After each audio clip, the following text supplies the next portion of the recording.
This year, the United States turns 250 years old, and right on cue, the think pieces showed up. Magazine covers, op-eds, viral threads, all announcing that the American dream is finally, officially dead. I've seen those headlines everywhere, but what does the data say? Does it support the headlines, or are we writing the obituary way too early? We're gonna see this and more here on the Cause and Effect Show. The survey in question is the American Dream Snapshot, a report the Archbridge Institute has run for the past 7 years. This is basically an annual reading of the national mood. Exactly, and the design choice that makes it different is simple. Instead of asking whether the American dream is alive in the abstract, the snapshot asks each person about their own life and their own family. That sounds like a small distinction, but I suspect it changes a lot. Asking, "Is the dream dead in America?" is basically asking people to summarize the news. That's the whole point, and it's run through NORC at the University of Chicago, a gold standard, nationally representative panel, so this isn't a random internet poll. Okay, so it's a real cross-section of the country, not just whoever clicked a link. What did people say about themselves? About 2/3, 67%, said they've either already achieved the American dream or they're on their way to achieving it.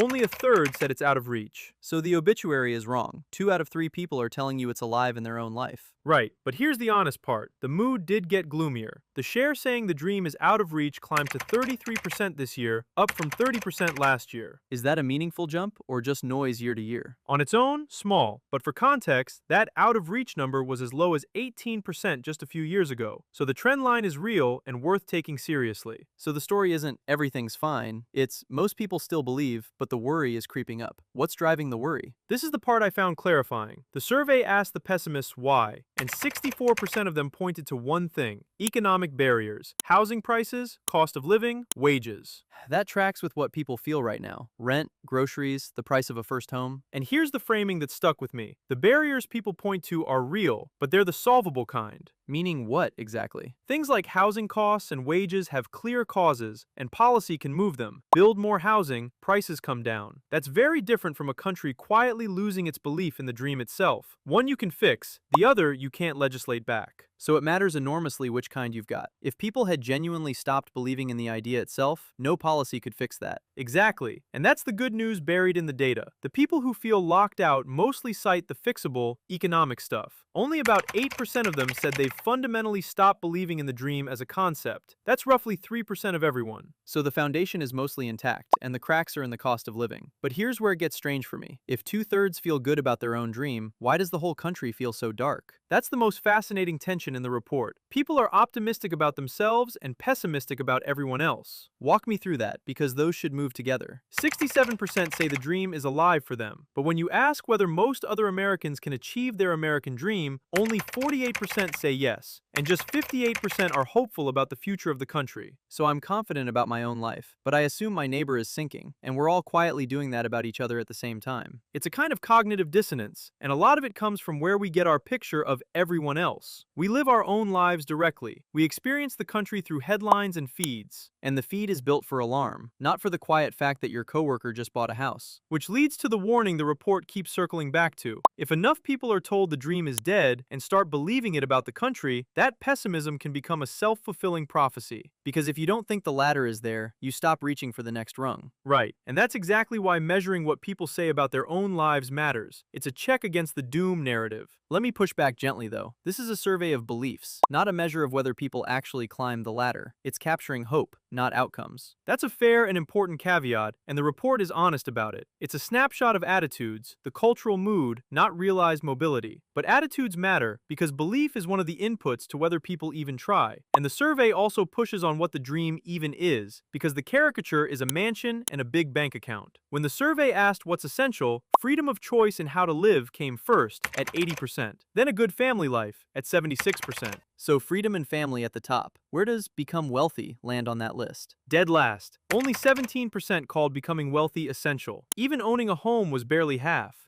That's a very different dream than the one the movies sell. It's about a life you get to direct yourself, not a price tag. And it shows up again on equality. 63% said equality means equality before the law and a fair shot at opportunity. Only 4% said it means everyone ending up in the same place. So people want a fair race, not an identical finish line. Right, and the obvious next question is whether that race is still winnable. So the survey asked people a simple one. Compared to your parents, do you have more opportunity or less? And what came back? 42% said more, and another 29% said about the same. So 7 in 10 feel they have at least as much opportunity as their parents did. Only 29% said less. Though I'd guess that optimism has thinned over time. It has, and the report is honest about it. More opportunity than my parents was 52% back in 2020. It's 42% now. Still a hopeful number, just a little quieter than it used to be. And when people do want something fixed, what is it, the gap or the ladder? The latter. Given the choice, 36% said the priority should be helping people climb versus 30% who said closing the income gap. Most people want a taller ladder, not a shorter one for everyone. If it's about the latter, that's the oldest American story there is. People coming here to climb it. And that's the part of the survey that surprised me most, because it's where the country actually agrees. 86% said immigration has been a key feature of America's history, 80% said immigrants have made the country stronger, and 73% called immigration a key feature of the American dream itself. Those are striking numbers for an issue we're constantly told tears us apart. That's the thing. It holds across every age group, and even the most skeptical groups stay above 70%. The report puts it well. Immigrants refuel the tank of the American dream. It reminds me of that old Reagan line. You can move to France, but you can't become French. Anyone, from any corner of the earth, can come here and become American. Exactly. The disagreement is about the how, the policy. But the belief that immigration is part of who we are, that's close to consensus. So belief in the dream is high, belief in opportunity is decent, belief in immigration is broad. Does all of that add up to people still feeling patriotic? More than the headlines would suggest. 73% say they're proud to be American, and 84% say you can criticize this country and still be a patriot. I like that second one. A patriotism that has room for criticism is the durable kind. And the dream people actually describe, freedom, family, a fair shot, is still within reach, and most people still believe in it. The real risk isn't that it's dead, it's that we talk ourselves out of it. So at 250, maybe the most useful thing we can do is check the data before we write the obituary for the American dream. That's one paper. We've got a lot more like it.